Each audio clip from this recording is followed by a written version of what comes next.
Alexander Isak to Liverpool is heating up faster than a convection oven, and I've got our London Red, Aaron, here to discuss what Liverpool's starting 11 with Alexander Isak will look like. And actually, Aaron, today you're a Grecian Red because you're in Greece, brother. How you doing? I'm good, mate. Yeah, really good, mate. Hoping by the time I get back, Isak is well on his way to Anfield. Dude, it's crazy to hear you say that. I mean, but I think it's happening, bro. And I think everybody else thinks it's happening. Even rival fans have given in and they are saying that's the most likely outcome. Of course, we're going to look at now what will this starting lineup look like?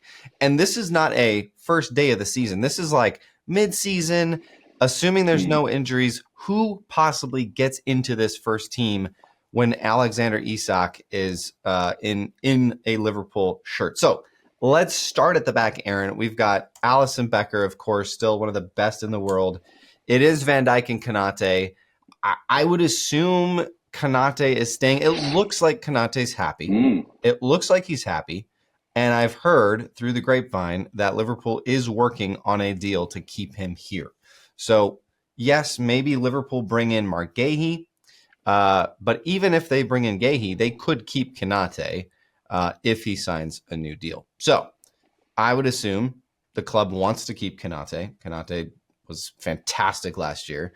There were times in that season last year when Van Dijk and Konate were put in basically the top. They were the top center back pairing, and both of them were top 3 center backs in the world. So then, Aaron, you've got Frimpong on the right. Now, I kind of feel like if Connor Bradley is healthy, he probably would be the starting right back just because he's got that level of trust with arneslot. But you've got Frimpong in here. Tell me why. I've got Frimpong in there on the basis that I just think the formation is tweaked. Yeah. As we've spoken about in the past, that potential for Gravenberch to just drop deep and almost turn that back line into a 3 in terms of the centre-backs. And then that favours Frimpong being able to do his dirty work up and down on the right wing there.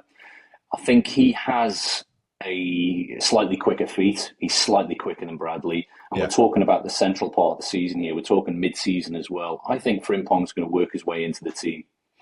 That's just my opinion. Listen, I rate Connor Bradley extremely highly.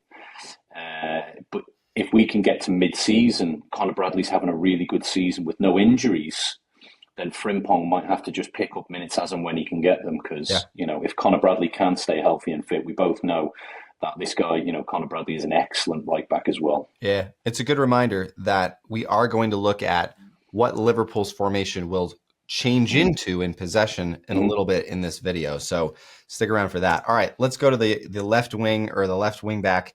Milos Kerkez, I think this is pretty much guaranteed. Now, Andy Robertson is apparently going to be the vice captain this season.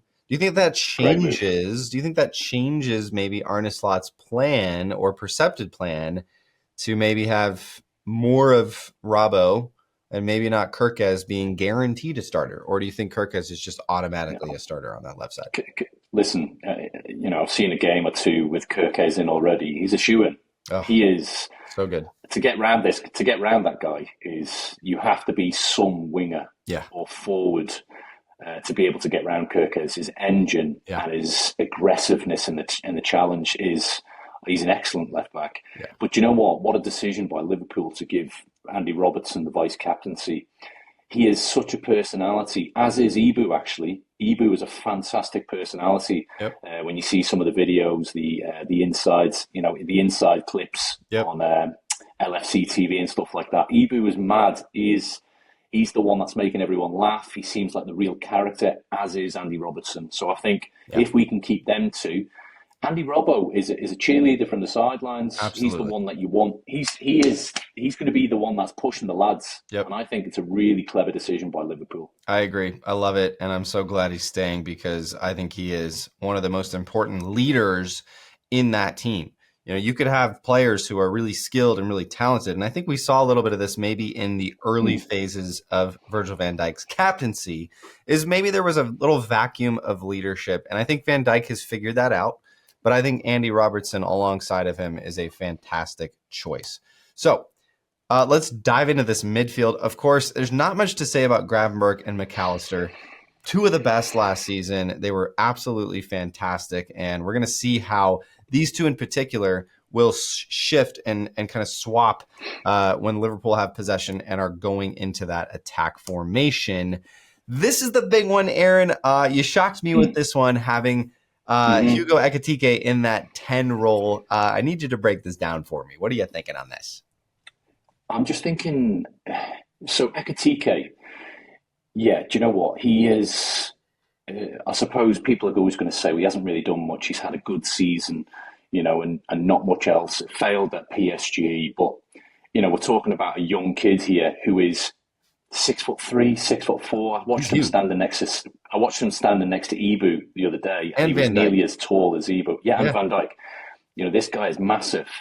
And he was praised for his link-up play with Marmoush. Yeah. Now, I'm not saying he stays in the 10 because I think he does his best work floating in and around that 10 and coming in from the left-hand side as well. And actually, the interlink play that I see with Ekitike and maybe Wirtz could be key. Yeah, it's going to be nuts. Talk to me about Szoboszlai here, Aaron, because I've seen a lot of Liverpool fans saying, oh man, no one's rating Szoboszlai. He's so underrated. Liverpool fans don't rate him. It is hard. This is a difficult selection. I mean, Slot's going to have so many talents to choose from, and full credit to Arneslot. He did fairly well last season with what he had to work with. There were a lot of competitions. Obviously, Liverpool are going to be in all four to start. And I just feel like when you have basically two starting 11s that are just loaded with talent, somebody like a Szoboszlai, while he may not be the first choice for Gravenberch or McAllister's position, I think they were better than him last season. To have somebody like a Szoboszlai in the wings to come in or to start a game if somebody's out. Talk to me about selecting somebody like an Ekitike over Szoboszlai. I think Szoboszlai is still a starter, and I don't mean that in terms of the front 11, the first 11. Szoboszlai is a starter. Different formations for different games. So when you play against someone where you need ball retention and you need an engine in the middle of the park and you need someone that's going to control the game, you drop Szoboszlai in there. I'm talking about a different formation just to get the new signings or the potential new signings into the team, what it looks like or what it could look like. But for me, Szoboszlai could really take a lot of the pressure off McAllister and maybe even Gravenberch to an extent as well, who really got quite burned out last season, and they struggled towards the end of the season a little bit because of the work they put in the first three quarters of the season.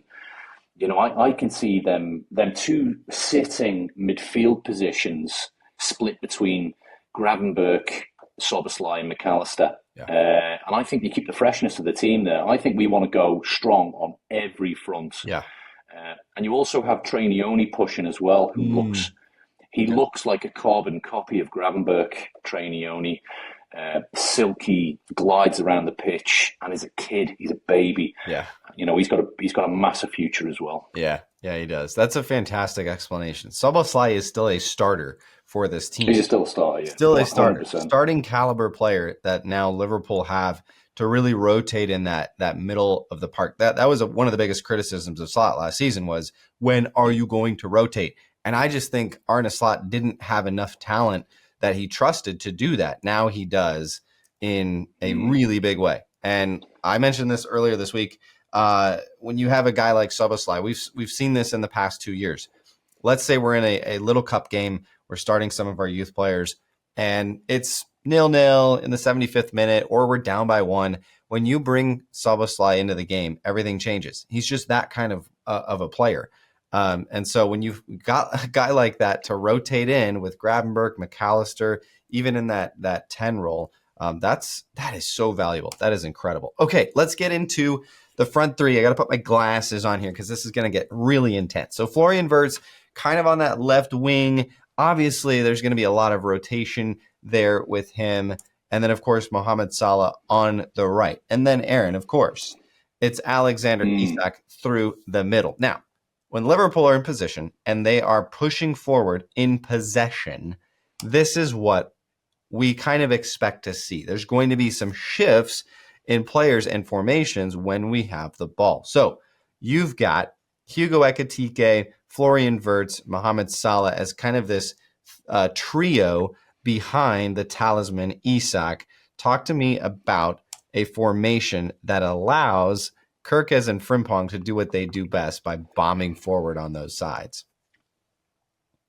So Kerkez and Frimpong are just huge engines with, extreme pace as well. These guys are unbelievable in terms of their speed, how quickly they can get up and down the pitch as well. So for me, it's natural to see these guys want to try and bomb on, because ultimately this is what we've bought. We've bought a left back who is essentially a left wing back and a right back who's essentially a right wing back. But what that does then, and the best that Liverpool ever played under Klopp was when you had Mane, Firmino and Salah all interchanging all over the pitch. We were referred to as the Red Arrows. We moved the ball so quick, and these guys were just, no one stood still. Everyone was interlinking, interchanging. Bobby Firmino was there, popped up there. Mane was there, popped up there. It was incredible. And I think we're going to try and recreate something like that in attack. Yeah. Only when we're in possession, only in attack. And we're just going to put world-class player after world-class player into the final third and say, we'll break anybody down. That's insane. That's my opinion. We're going to kill teams with world-class talent. And with all these names here that you see on the screen, there's one name in particular that I think makes it all work, and that is Florian Wirtz. Florian Wirtz in a team like this is going to be unfair. It's going to be absolutely insane. I've watched a lot of Florian Wirtz at Leverkusen. He's a fantastic player. The little bit I've seen of him in this Liverpool side, obviously one preseason game against Stoke, not a big deal. But some of these training clips that I've seen of him, he is an enigma. I'm not going to put him on the Leo Messi, level, but that's the type of player he is. He's got this football brain that is kind of disconnected from reality in a little bit. And he is going to be the absolute, he's going to shock people. I think a lot of people know that he's a very good player. I think he's going to shock people this season in this Liverpool side. He is so good. It's just insane.